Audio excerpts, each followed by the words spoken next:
Hello, friends, and welcome back to Stories About Entitled People. This is awesome. All to stop someone from driving across his parking lot. Jeebus. Property squabbles are the best, especially when they get bonus land after the fact. But before we begin, don't forget to subscribe to our channel if you're new here and turn on notifications so you don't miss a new video every single day. Here we go. Cranky a-hole and the fence he had to pay twice for. One of my former jobs was at a glass installation place. It was a warehouse that contained a small office and a shop/storage area for the crews. Running along the side of the warehouse was a 12-foot wide grassy area. Still our property. Then alongside next to that was a driveway for a small storage facility, about 8 spaces, owned by somebody else. We were tight on parking, so the owner would use the driveway behind us to access our grassy area. Well, one day, this old-timer came into our lobby, asked for the owner, then told him he didn't want him using the driveway to access his parking spot on our own property. Now, mind you, my boss never blocked anybody, and also sometimes renters would come over to us and ask to use our restroom, which we always let them.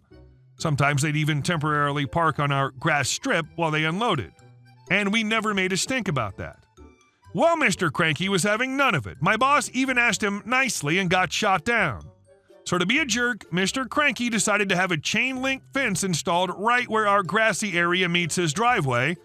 So a crew comes out and started driving posts into the ground. Well, where they were driving the post was on our property. I went and alerted the boss. He went and had a look and said, "I'm going to wait until they're done first." When they finished the posts and were getting ready to add the chain link part, the boss went out, told them to stop, then explained they were on our property. While he had a copy of the property survey for proof. Mr. Cranky was there, tried to get a look at the survey. My boss snatched it away from him and said, "Get your own survey." So Mr. Cranky had to pay extra for a surveyor to come out, at least $400, only to find out that his new fence was on our property. Then he had to pay to have the new fence removed, then have holes drilled in his asphalt driveway for the posts, then pay for labor all over again to get his fence reinstalled. Between the survey and having to pay for dismantling and reinstalling his new fence, I'm sure he was out a few bucks. Take that. And our second story. No, my old manager can't order me around either. First off, to be fair, I used to work at this place this happened. I used to work as a pickup clerk at a nearby Giant, but I stopped working there about a year ago. But because of my job, I basically have the entire store memorized and can quickly point out what row something should be in if I was asked. That, plus the fact that I sometimes chat with my old coworkers, could make someone assume I still work there. Anyways, I was there yesterday looking for ingredients I was missing for dinner. But while I was looking, someone walked up to me. She was about the same age as me and had the same vibe of, "I need to find something, but I'm too anxious to just ask an employee" around her that I usually have. She got my attention, then politely asked where something in another aisle was. I pointed it out to her, she thanked me and went on her way, and I went back to looking for my ingredients. About a minute later, someone else came up to me and got my attention. But before I could even say yes, they started talking. Let's just call her Karen for now. Karen, I need to get whatever it was that she needed. Me, oh, that's in aisle number whatever it was. Karen, I already checked there, and they were all out. Me, oh, well, sorry about that. Maybe they'll have some more later. I then turned to go back to my shopping when she said the next magic words. Karen, can't you just go in the back and check? Of course, I was pretty confused at that and turned to look at her. Me, no, I don't work here. Karen immediately started to get annoyed. Yes, you do. I've seen you around here before, and you just finished helping that other girl. Me, well, I used to work here, so I know where stuff is, but I quit like a year ago. Karen, don't give me that. Why else would you be here all the time? Me, yeah, because I shop here.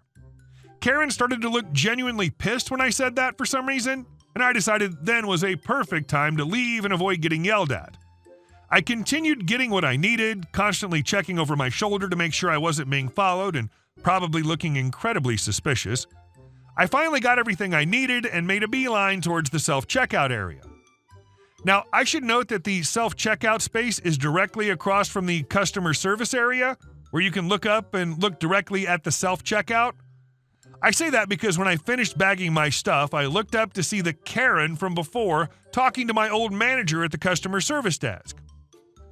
I should also note that my old manager is a large chunk of why I decided to quit, mostly because she is a controlling a-hole that constantly breathes down other people's throats instead of doing any actual work.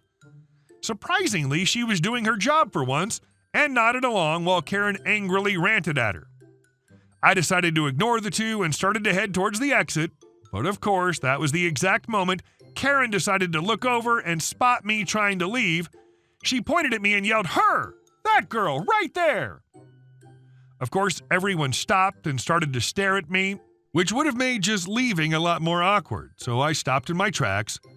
My old manager leaned over the counter to look at me, made a confused face, then turned to the lady. "Manager, sorry ma'am, but she doesn't work here anymore." Apparently being proven wrong by the manager is Karen's tipping point because she suddenly started to scream at my old manager. "Karen, you're the manager now. She's an employee. Tell her to help me now." Surprisingly, my old manager gathered up the gall to actually turn to me again at that. "Manager, OP, do you mind helping her?" At this point, I was genuinely shocked at her question.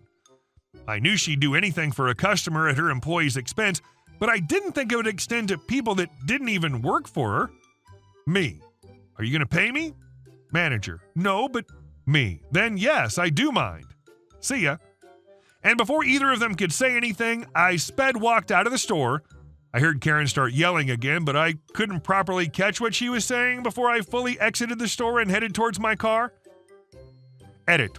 I guess I was just too angry about the whole situation to properly think about it. I'm going to try and get in touch with either the owner of the store itself or corporate to report her. I'll update this again if anything actually comes from that. Some people just aren't cut out for being managers. We've all seen those people.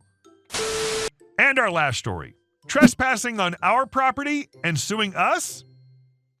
Okay. This is something that happened quite a few years back, but I remember it well since it became one of those family stories you always tell for a laugh. I was 20 and living with my mom in the Dominican Republic while I finished college. At the time, I had a little long-haired Chihuahua named Ponky. He was the sweetest dog in the world, and the neighborhood kids generally loved him because he was always up for play. At the time, we were living in a nice neighborhood, and the house had a large backyard. Instead of a fence, the backyard had a 7-foot wall surrounding it, and there was a large cashew tree close to the wall. This is important to the story. Now, if some of you have never seen this fruit, please Google Malay apples or cashew fruit. This is the edible kind. When the trees bear fruit, they don't hold back. They grow heavy with the fruit, and Mom would usually give the fruit away to the neighborhood kids. The characters in this story are Mom, my mom, EM, entitled mom, EK, entitled kid, Judge. Like I said, my mom generally gave the fruit away to kids or let them come in and pick it themselves. But as always, there was one little brat. Enter the kid from across the street, EK. He got it into his head that he didn't want to knock on the door and ask for fruit. He would instead climb the 7-foot wall and take the fruit from the tree. This would make Ponky go crazy, thinking there was an intruder in his yard, and Mom would run outside to get the kid down. Now, my mom knew the family was a bunch of idiots and didn't want trouble. 4 times she spoke to the boy, telling him, "Please, just come to the door. You're scaring the dog. I'll give you all the fruit you want if you ask." When talking to him didn't work, Mom went to his house. "Mom, your son keeps trespassing into my yard and climbing a tall wall without supervision. He's making the dog very upset. He can have fruit, but he needs to ask." EM, I can't control everything he does all day. He can go wherever he wants. Chain the dog if he's being difficult. Mom, well, no, that's called trespassing. I won't chain my dog in my own yard so your kid can break the law. And if he has a bad fall or if the dog bites him, I'm not responsible. EM slams the door in Mom's face. 2 days later, it happened. My mom was in her room and she hears a crash, barking, and crying. EK had slipped off the wall, landed on the dog's house, and completely destroyed it, and the nervous little Chihuahua bit him. Mom makes sure the bite hasn't drawn blood and that EK hadn't hit his head and sends him home thinking he's learned his lesson. A week later, I get the mail. EM was suing us for medical expenses and wanted my dog put down. I lost my crap. I wanted to go there and beat EM for wanting to hurt my dog, but my usually fiery mom made me calm down. We'd go to court. On the court day, I was very worried. I wasn't sure what Dominican law was on the matter, but I knew that in some countries, any dog that bites is automatically put down. Enter EM and the judge. She was suing us for the equivalent of $4,000 US. In DR, that's a ridiculous amount of money for EK's medical expenses due to the bite, and she was demanding the dog be destroyed. Judge asks my mom to tell her version of the events and asks EM if this was all true. EM: yes, what she says is true. J: so you're telling me that your kid trespassed a home illegally to steal something he could get for free in the first place, destroyed property while stealing, and got bitten by a scared chihuahua as a result? EM: well, yes, but my boy should be able to go where he likes. It's his right. The dog needs to be put down so he can move freely. J: no, your kid is not entitled to go where he wants on other people's property. Sorry for the wake-up call. Do you let strangers wander into your home whenever they like? Do you have photos of the child's wound? EM: no, he didn't break any skin. J: then how do you explain your supposed medical bills for the bite? To my mom: can I see this dog? Mom shows the judge a photo of the dog. The judge rolled her eyes.